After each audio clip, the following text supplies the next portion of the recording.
Peuple de Dieu, je vous souhaite la bienvenue en ce dimanche qui suit la résurrection du Seigneur Jésus-Christ. Oui, réjouissons-nous. Réjouissons-nous, frères et sœurs. Christ est ressuscité. Il est vraiment ressuscité. Chantons notre joie et notre espérance. Que la grâce du Seigneur nous éclaire et nous guide dans ces moments de joie et de prière. Que chacun et chacune se retourne vers son frère ou sa sœur dans vos domiciles respectifs, confinés, et lui dise ce matin, « Shalom, la paix soit avec toi. » Amen. Avant de poursuivre notre louange avec Odile et la volonté de Dieu, je vous invite à chanter le psaume 118, la strophe 1 et 3. Le psaume 118, la strophe 1 et 3. Célébrez Dieu, rendez-lui grâce, car éternel est son amour. Inclinez-vous devant sa face, car éternel est son amour. Avec ardeur que tous s'accordent, pour discerner de jour en jour les dons de sa miséricorde, car éternel est son amour. Mieux vaut avoir son espérance en l'Éternel qu'en l'homme vain. Mieux vaut fonder sa confiance en Dieu qu'en un pouvoir humain. Comme un furieux essaim d'abeilles, mes ennemis m'ont entouré. Ils bourdonnaient à mes oreilles, mais le feu les a consumés.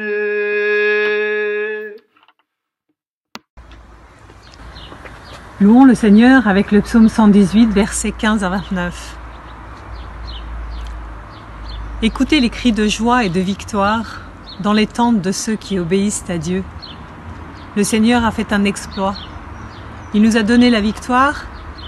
Le Seigneur a fait un exploit.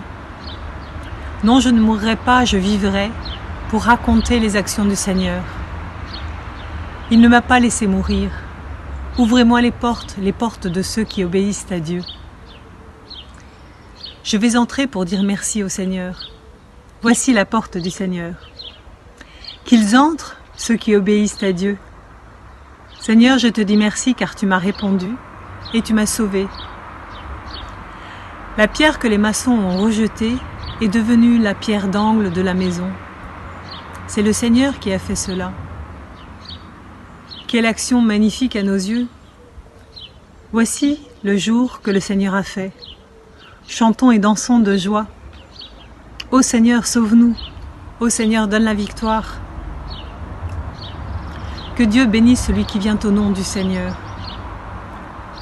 Nous vous donnons la bénédiction du Seigneur depuis son temple. Le Seigneur est Dieu, qu'il nous éclaire de sa lumière. Avec des branches à la main, formez le cortège jusqu'aux endroits sacrés de l'autel. Tu es mon Dieu, je te dis merci. Mon Dieu, je reconnais ta grandeur. Remerciez le Seigneur car il est bon et son amour est pour toujours. Amen. Après la louange, nous chantons au cantique 5605, « Le Christ est ressuscité » 5605. Le Christ est ressuscité, Alléluia, comme il l'avait annoncé, Alléluia. Il nous a donné sa joie, Alléluia, la souffrance de la croix. Alléluia. Pour chaque homme, chaque jour. Alléluia. Il donne son pain d'amour. Alléluia. Près de son Père il attend. Alléluia. Ceux qui gardent un cœur d'enfant. Alléluia. Le Christ est ressuscité. Alléluia. Comme il l'avait annoncé. Alléluia. Le Christ est ressuscité. Alléluia. Comme il l'avait annoncé. Alléluia.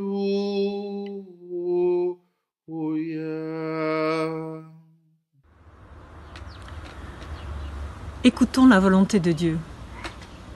Mon peuple, que t'ai-je fait? En quoi t'ai-je fait de la peine? Pour toi, j'ai été un libérateur. Je t'ai délivré des chaînes du péché. Je t'ai donné mon pardon et le pouvoir de faire le bien, et tu m'as oublié, tu as fait le mal. Pour toi, j'ai été un sauveur. J'ai sacrifié mon fils. Pour toi, j'ai été patience et amour. C'est vrai qu'il est difficile d'être mon témoin et mon enfant.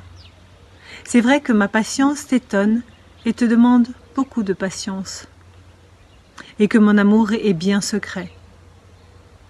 Mais au matin de Pâques, je t'ai ouvert une vie généreuse et un destin de lumière. Voici ce que j'attends de toi. Pratique la justice, aime la miséricorde et marche avec ton Dieu dans la joyeuse humilité de l'amour. Amen. Dorian nous conduit maintenant dans la prière et l'annonce du pardon.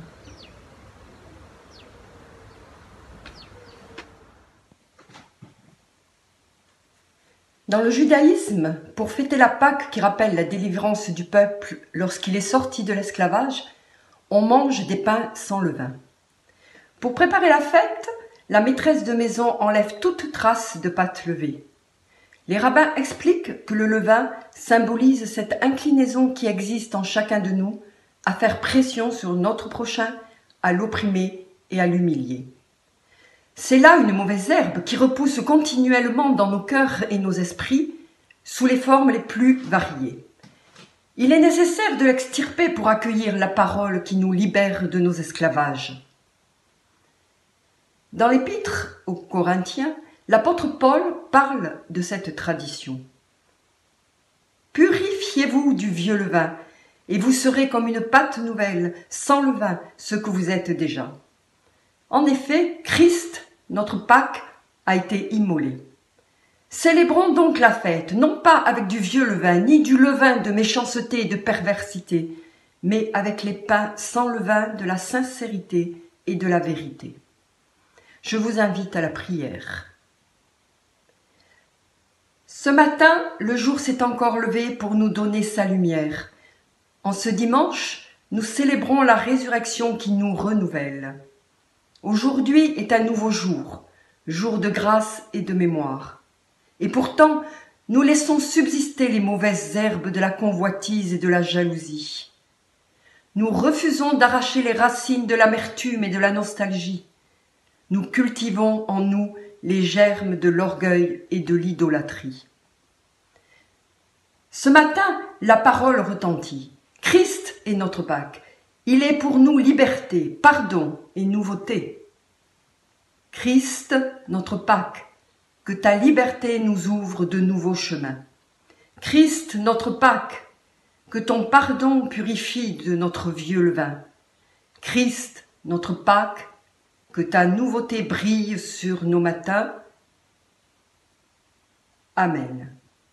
Je vous invite à chanter Nada te turbe. Nada te turbe, nada te spante, Dios tiene nada le falta, nada te turbe, nada te espante, solo Dios basta.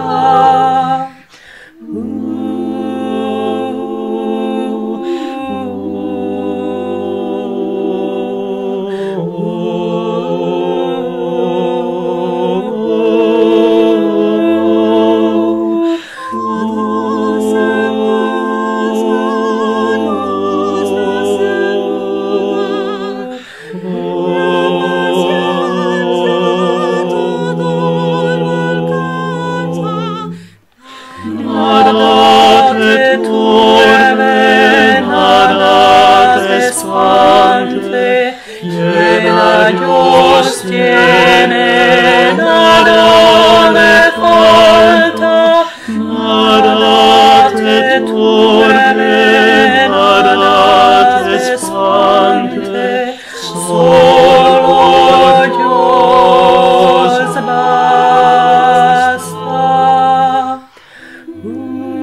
En Cristo mi confianza y en Él solo mi hacimiento, en constantio mi aliento y en su imitación mi holganza. Aquí estriba mi firmeza, aquí mi seguridad, la prueba de mi verdad, la muestra de mi firmeza. Nada te turbe, nada te espante, que la Dios tiene, nada le falta, nada te turbe, nada te espante, solo Dios basta. Vous qui avez faim et soif de son pardon, vous êtes heureux, car il vous pardonne. Vous qui avez faim et soif de sa présence, vous êtes heureux, car il vient demeurer en vous, vous fortifier et vous guider. Vous qui avez faim et soif d'amour, vous êtes heureux, car notre Père nous aime et nous pardonne. En Jésus-Christ. Amen. Et nous chantons Nada te turbe. Nada te turbe, nada te espante, llena Dios tiene, nada le falta, nada te turbe, nada te espante, solo Dios basta.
firmeza, aquí mi seguridad, la prueba de mi verdad, la muestra de mi firmeza. Nada te turbe, nada te espante, que la Dios tiene, nada le falta, nada te turbe, nada te espante, solo Dios basta. Frères et sœurs, 3 textes nous sont proposés ce matin. D'abord, dans le livre des Actes des Apôtres au chapitre 2, les versets 42 à 47, c'est Olivier qui fera la lecture. Puis, 1 Pierre au chapitre 1, les versets 3 à 9. Ce texte, nous ne le lirons pas, nous pourrons le lire à la maison pour compléter nos lectures. Et nous lirons dans l'Évangile selon Jean au chapitre 20, les versets 19 à 31. Et c'est Alexandra qui nous conduira dans la lecture. Mais avant, je vous invite à la prière. Prions le Seigneur. Seigneur, éclaire-nous. Si ton royaume est caché dans l'Écriture, accorde-nous la grâce d'entendre ta parole, d'étudier ta parole, de creuser ta parole, de mâcher ta parole, de respirer ta parole. Que maintenant, ton esprit éclaire notre esprit. Amen. Et après les lectures, nous chanterons le cantique 41, 28 en entier. À Dieu soit la gloire. 41, 28 en entier. Et nous lirons aux Actes, chapitre 2, versets 42 à 47. La première communauté chrétienne. Ils étaient assidus à l'enseignement des apôtres, la communion fraternelle, au partage du pain et aux prières. La crainte s'emparait de chacun, et beaucoup de prodiges et de signes se produisaient par l'entremise des apôtres. Tous les croyants étaient ensemble et avaient tout en commun. Ils vendaient leurs biens et leurs possessions, et ils en partageaient le produit entre tous, selon les besoins de chacun. Chaque jour, ils étaient assidus au temple, d'un commun accord, ils rompaient le pain dans les maisons, et ils prenaient leur nourriture avec allégresse et simplicité de cœur. Ils louaient Dieu et avaient la faveur de tout le peuple. Et le Seigneur ajoutait chaque jour à la communauté ceux qu'il sauvait. Amen.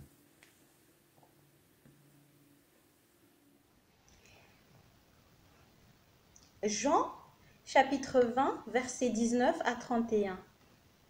Le soir de ce jour, qui était le premier de la semaine, les portes du lieu où se trouvaient les disciples étaient fermées, à cause de la crainte qu'ils avaient des Juifs. Jésus vint, se présentant au milieu d'eux, et leur dit : « La paix soit avec vous. » Et quand il eut dit cela, il leur montra ses mains et son côté.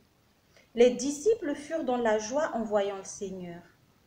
Jésus leur dit de nouveau : « La paix soit avec vous. Comme le Père m'a envoyé, moi aussi je vous envoie. » Après ces paroles, il souffla sur eux et leur dit : « Recevez le Saint-Esprit. Ceux à qui vous pardonnerez les péchés, ils leur seront pardonnés. Et ceux à qui vous les retiendrez, ils leur seront retenus. » Thomas, appelé Didyme, l'un des 12, n'était pas avec eux lorsque Jésus vint. Les autres disciples lui dirent donc : « Nous avons vu le Seigneur. » Mais il leur dit : « Si je ne vois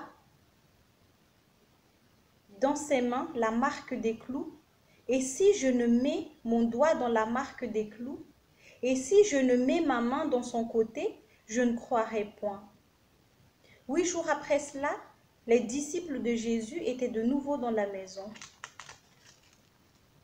Et Thomas se trouvait avec eux.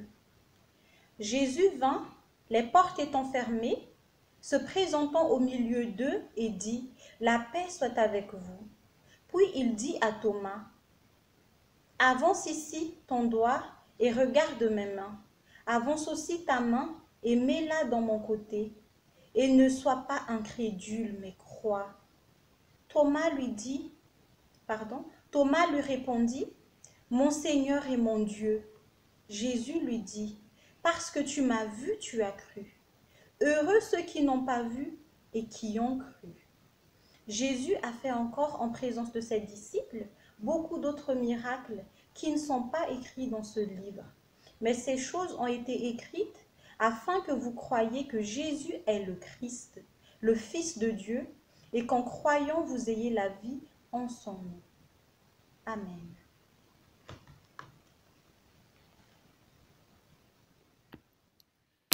Après les lectures de ces textes, je vous invite à chanter au Cantique 41, 28, « À Dieu soit la gloire ».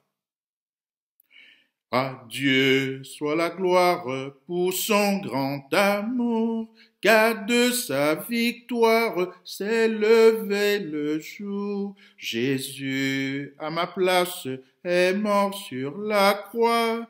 Il donne sa grâce à celui qui croit.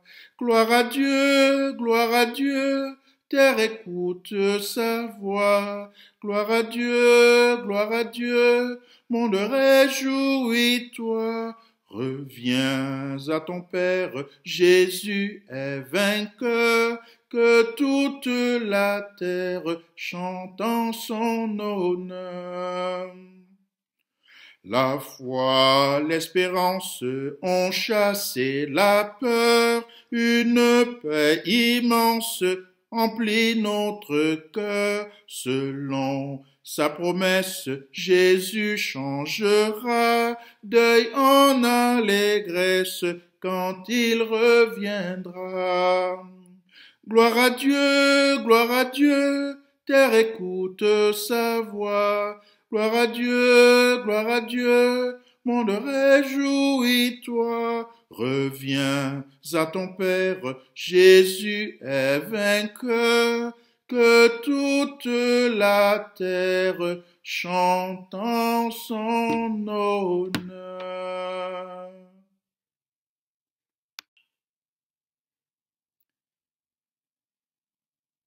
Nous avons entendu 2 extraits de texte. D'abord dans les Actes des Apôtres au chapitre 2, les versets 42 à 47, puis l'Évangile selon Jean au chapitre 20, les versets 19 à 31.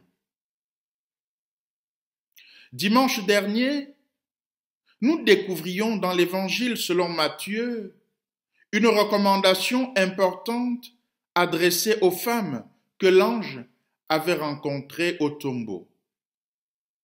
Cette recommandation était celle d'annoncer la résurrection du Christ aux disciples calfeutrés dans une maison à cause du sort qu'a subi Jésus-Christ. J'en concluais que malgré la peur, ces femmes ont obéi aux indications de l'ange et sont allées accomplir leur mission, faisant ainsi d'elles des missionnaires. Pour ce faire, elles ont cru la nouvelle.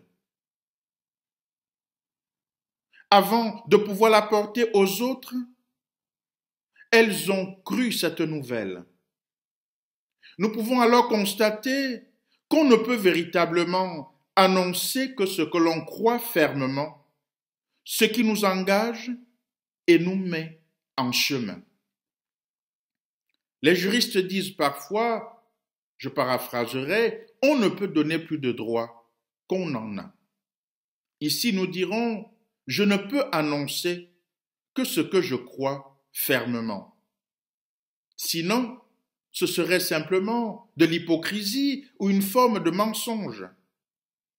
J'annonce alors ce que je crois. Les femmes du tombeau qui obéissent à la recommandation de l'ange se montrent plus engagées et vaillantes pour l'accomplissement de la dite mission, mission qui se prolonge ce matin dans l'extrait de l'Évangile selon Jean, que nous avons entendu. Peuple de Dieu, à la lecture des textes de ce matin, je propose que nous puissions méditer sur le thème suivant. Tous missionnaires, malgré les contextes et la peur. Tous missionnaires, malgré les contextes et la peur. Nous pouvons définir le mot mission comme étant la capacité à prêcher l'Évangile et rendre présent le monde ou le royaume de Dieu. C'est d'ailleurs ce que portent la plupart des églises dans leur projet de vie. La nôtre, celle du pays niortais, qui s'articule autour du triple A, accorde une place importante à l'annonce de l'Évangile. Annonce qui se décline dans plusieurs secteurs de la vie ecclésiale, ainsi qu'au travers de toutes nos rencontres et activités. À cet effet, la vocation missionnaire de l'Église, tout comme celle de Jésus, ne découle pas seulement de l'impératif prononcé par lui, « Allez et faites de toutes les nations mes disciples », comme le rappelle l'Évangile selon Matthieu, mais cette mission découle surtout de la volonté de Dieu d'être un Dieu révélé, un Dieu tourné vers le monde, tourné vers l'humanité. L'Église devient alors missionnaire par sa nature même, sinon elle devient tout simplement démissionnaire. Sa vocation première reste et restera pour toujours l'annonce de l'Évangile, même si cette annonce peut prendre des formes différentes et contextualisées.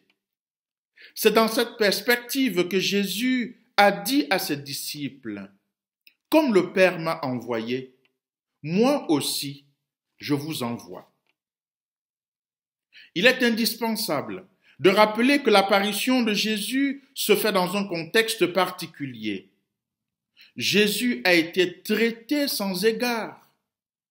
Les disciples semblent se préoccuper des choses plus importantes, voire indispensables à leurs yeux. Prendre soin d'eux-mêmes, veiller à leur propre sécurité, constituer une forme d'autodéfense vis-à-vis d'eux-mêmes.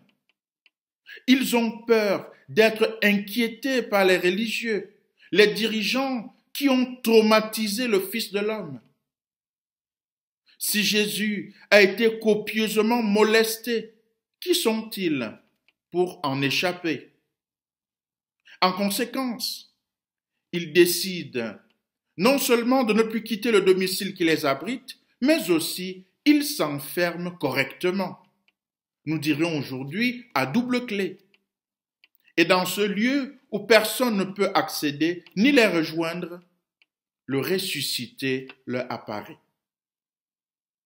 Le Christ est subitement avec eux dans une maison bien verrouillée. Comment cela s'est-il passé?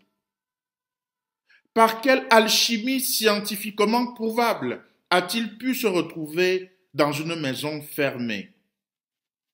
Ce phénomène inhabituel peut-il être observable de manière scientifique? Quels yeux finalement permettent de voir et de comprendre un tel événement? Ceux de la logique, de l'explication rationnelle ou alors de la foi? Je remarque à la lecture des évangiles que depuis sa résurrection, Jésus ne se montre toujours qu'aux croyants, qui n'est pas un détail. En plus, Il y a de grandes divergences entre les différents récits des apparitions dans ces évangiles, comme s'il ne s'agissait pas de faits réels. Je conclus alors que les apparitions de Jésus ne se donnent pas à voir comme des phénomènes observables, mais comme la manifestation de la foi des disciples, des premiers croyants, manifestation remplie de sens, de signification spirituelle. La raison de la présence de Jésus parmi ses disciples se trouve alors dans la parole qu'il leur adresse. Shalom. En hébreu, la paix soit avec vous. À la résurrection, l'ange disait déjà dimanche dernier, n'ayez pas peur. Ce matin, Jésus dit par 2 fois, puis 3 fois à ses disciples, en proie à une peur terrible, la paix soit avec vous. Aussitôt, il envoie ses disciples en mission, après avoir soufflé sur eux l'Esprit Saint, la marque même de la présence invisible de Dieu. Il leur demande alors de remettre les péchés, comme pour dire d'annoncer eux-mêmes aux autres cette paix de Dieu, cette paix qui relève, cette paix qui fait oublier ce qu'on t'a fait subir, cette paix qui n'est pas rancunière, cette paix qui est fraternelle, cette paix qui libère ton cœur de ses esclavages et de ses peurs. Voilà le message libérateur de l'Évangile. Comme le Père m'a envoyé, moi aussi, je vous envoie. La joie prend la place de la peur et les disciples deviennent des chargés de mission qui doivent bientôt prendre la route sans frais de mission. Pourtant, un seul manque à l'appel, Thomas, le jumeau. Il n'arrive pas à partager la joie des disciples. Il n'a pas vu le Christ et n'est pas du genre à dire « je respecte la situation que je comprends ». Non. Il est réaliste. Il était absent et on ne sait même pas ce qu'il faisait. Thomas, que je considère de courageux au regard du contexte, avait quand même pris le risque d'être loin de ses coreligionnaires, mort de trouille, calfeutré, renfermé. Thomas était lui quand même à l'extérieur, au prix de sa vie. Avec cette peur, les disciples ne peuvent-ils pas avoir des hallucinations en disant qu'ils ont vu le Maître? Thomas, lui, ne demande qu'à vivre l'expérience avec le ressuscité, cette expérience que les autres disciples ont vécue avec leur Maître, avec le Christ Jésus. Cette expérience qui les amène à témoigner, à dire, à annoncer. Thomas veut lui aussi vivre cette expérience. Tout compte fait, malgré son courage, il a manqué cette expérience avec le Christ. Thomas doit se sentir alors un peu comme exclu du groupe et même triste de n'avoir pas été là. Est-ce pour cela qu'il veut une preuve tangible de la part de Jésus? Lui qui demande à voir les marques de la crucifixion du Christ. Aussi, pourquoi les disciples ne sont-ils pas encore partis en mission? En tout cas, Jésus apparaîtra une nouvelle fois en présence de Thomas et celui-ci confessera aussitôt sa foi après avoir entendu « Shalom, la paix soit avec vous ». Thomas n'a plus besoin de preuves pour confesser que Jésus-Christ est son Seigneur et son Dieu. Quelle belle confession de foi! Ainsi, avec Thomas, le nombre est complet.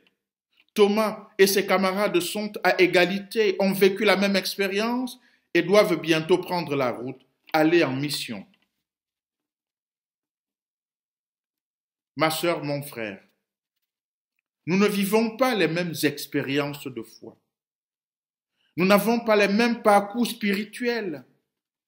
Nous croyons en Dieu, même si nous ne croyons pas de la même manière, peu importe. La relecture de cet évangile m'interroge alors à plus d'un titre. Dans quel lieu es-tu enfermé? Ou mieux, qu'est-ce qui t'enferme et crée en toi la peur de devenir missionnaire? De quelle preuve as-tu besoin pour confesser ta foi et devenir ou alors partir à la suite de Jésus, devenir missionnaire? Bien que cela ne soit pas très vendeur dans notre contexte, celui d'être missionnaire aujourd'hui. Thomas nous aide à être dans une position juste avec le Christ, une position de vérité. Et le Seigneur finit par établir, comme à son habitude, une relation directe et personnelle avec lui, comme avec chacun de nous ce matin. C'est avec toi qui m'écoutes que Jésus veut établir une relation directe, particulière, parce qu'il nous a rejoint le premier et pas l'inverse. C'est finalement de l'ensemble de ces relations directes avec le Christ personnel que se construit l'Église, ambassade désaccréditée ou non, lieu de rassemblement, lieu d'accueil, lieu de fête. Lieu d'ailleurs que j'ai hâte de retrouver avec les visages différents, témoignant différemment de la grâce de Dieu. Lieu décrit par le texte des Actes des Apôtres comme étant un lieu d'enseignement et de prière. Au verset 42 du chapitre 2 des Actes des Apôtres, je lis ceci. Tous s'appliquaient fidèlement à écouter l'enseignement que donnaient les apôtres, à vivre dans la communion fraternelle, à prendre part au repas commun et à participer aux prières. Voilà le sens du rassemblement ecclésial. Voilà le cœur même de notre rassemblement, dimanche après dimanche, les lieux dans lesquels nous investissons justement pour rendre grâce, pour prier le Seigneur, les temps d'études bibliques, les temps catéchétiques, lieux où jour après jour nous pouvons grandir dans notre foi qui n'est jamais statique mais toujours dynamique. Alors ce matin, le Christ veut renouveler la mission qu'il t'a toujours confiée, quel que soit ton lieu de prière. Dans notre monde, où les distinctions sociales ne peuvent être fondées que sur l'utilité commune, comme l'a rappelé Emmanuel Macron lors de son allocution à la nation lundi dernier, ton rôle de missionnaire n'y vient pas en contradiction. Dans la crise mondiale liée à la pandémie, nous sommes parfois devenus plus solidaires et plus fraternels que jamais, certains devenant pour les autres des vaillants missionnaires, sans distinction de statut social, de couleur de peau et j'en passe. Nous portons le courrier, faisons des courses, prenons des nouvelles. Oui, dans cette fraternité, le Christ nous rejoint. La mission de l'Église, frères et sœurs, implique alors le franchissement des barrières linguistiques, sociales, culturelles et religieuses.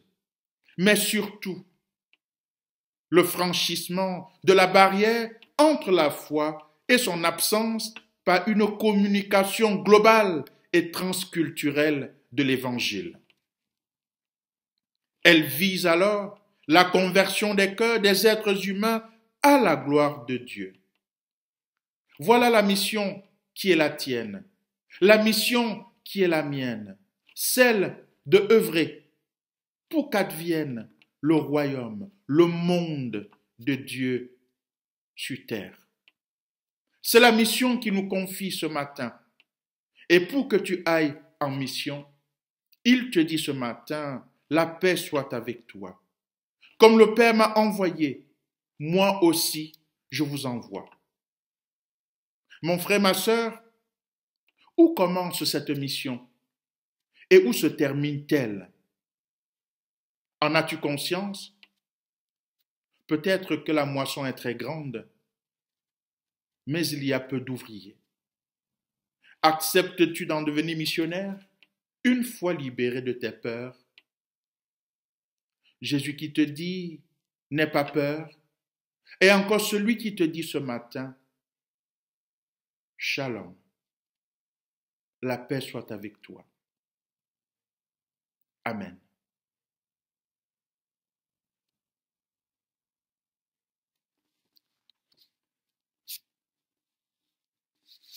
Je vous propose de chanter au cantique 34, 18, la strophe 1 et la strophe 3, à toi la gloire. À toi la gloire, ô ressuscité, à toi la victoire pour l'éternité. Brillant de lumière, l'ange est descendu. Il roule la pierre du tombeau vaincu. À toi la gloire, ô ressuscité. À toi la victoire pour l'éternité. Vois-le paraître, c'est lui, c'est Jésus, ton sauveur, ton maître, oh ne doute plus. Sois dans l'allégresse, peuple du Seigneur, et redis sans cesse que Christ est vainqueur. À toi la gloire, ô ressuscité, à toi la victoire pour l'éternité. Confession de foi. Nous croyons en Dieu le Père d'amour. Il nous a créés, nous et toutes les créatures, pour nous faire vivre ensemble à sa gloire. Nous croyons en Dieu le Christ, notre Seigneur, venu parmi nous pour partager et sauver notre vie. Il nous a aimés jusqu'à la mort.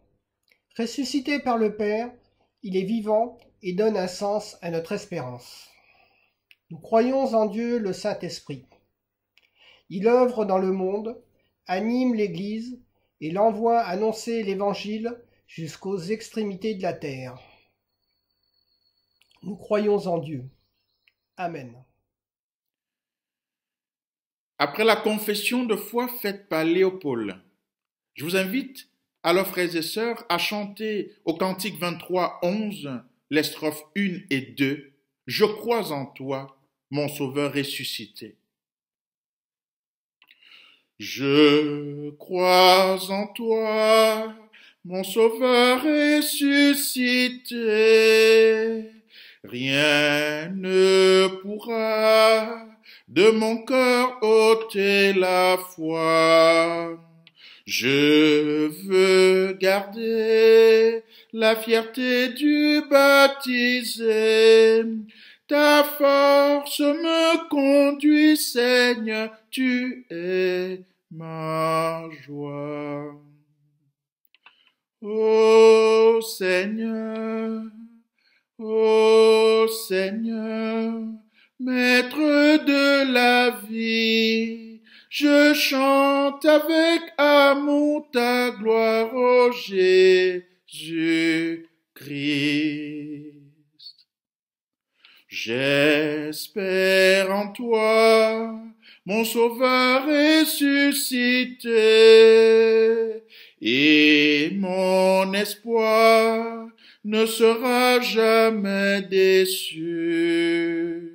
Tu as promis de garder ton amitié à ceux qu'en ton Église un jour tu as reçu.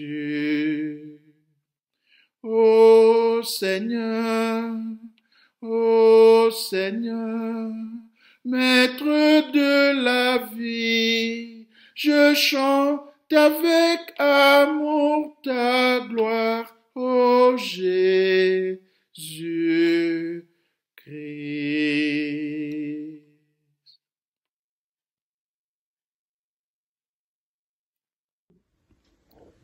Bonjour à toutes et à tous. Merci d'avoir vécu ce culte avec nous. Merci à tous ceux qui ont participé pour lire une liturgie, pour notre pasteur, et merci pour notre technicienne Marie-France qui a assemblé le film. Cette semaine, pas d'activité pour cause de Covid. La semaine dernière, le conseil presbytéral s'est réuni. Nous avons abordé différents points et en particulier, nous avons abordé le point finance. Il n'y a plus de culte au temple. Il n'y a plus la corbeille qui circule entre les rangs. Donc, nos offrandes baissent. Et pourtant, l'activité de notre Église continue. Notre pasteur est toujours là. Nous avons toujours nos frères réguliers. Alors, profitez du lien que Marie-France vous a envoyé avec l'invitation du culte pour faire un don via une plateforme, soit téléphonique, soit Internet. Prenez soin les uns des autres. N'hésitons pas à nous téléphoner, à prendre des nouvelles. Portez-vous bien et bonne semaine. Bien-aimés frères et sœurs, nous allons terminer ce temps cultuel. Mais permettez-moi de dire merci à ceux et celles qui, dimanche après dimanche, m'accompagnent dans la célébration de ces cultes-là. Je voudrais dire merci à Odile, qui nous a conduits dans la louange et la volonté de Dieu, à Doriane, pour la prière, justement, et la demande de pardon et la grâce de Dieu.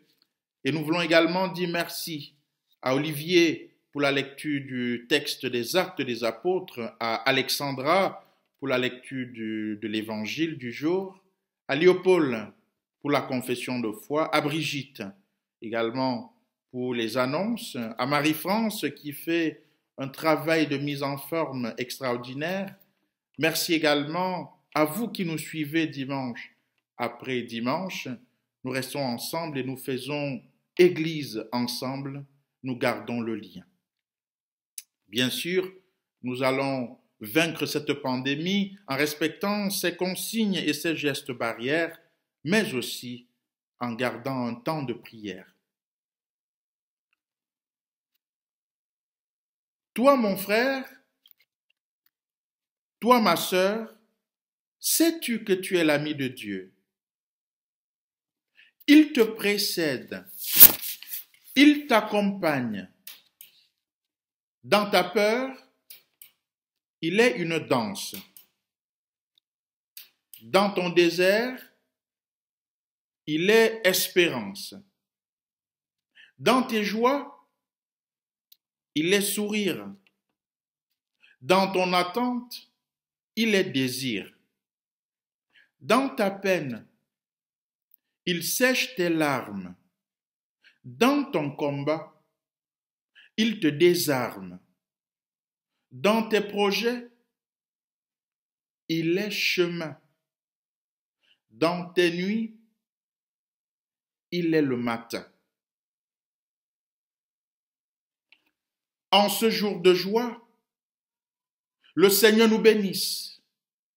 Que la paix de Dieu qui dépasse toute intelligence garde vos cœurs et vos pensées en Jésus-Christ, le ressuscité. Oui, la paix soit avec toi, au nom du Père, du Fils et du Saint-Esprit. Amen. Et nous chantons la strophe 3 du cantique 34, 18, à toi la gloire. Et la strophe 3, c'est craindrai-je encore. Craindrai-je encore, il vit à jamais, celui que j'adore, le prince de paix.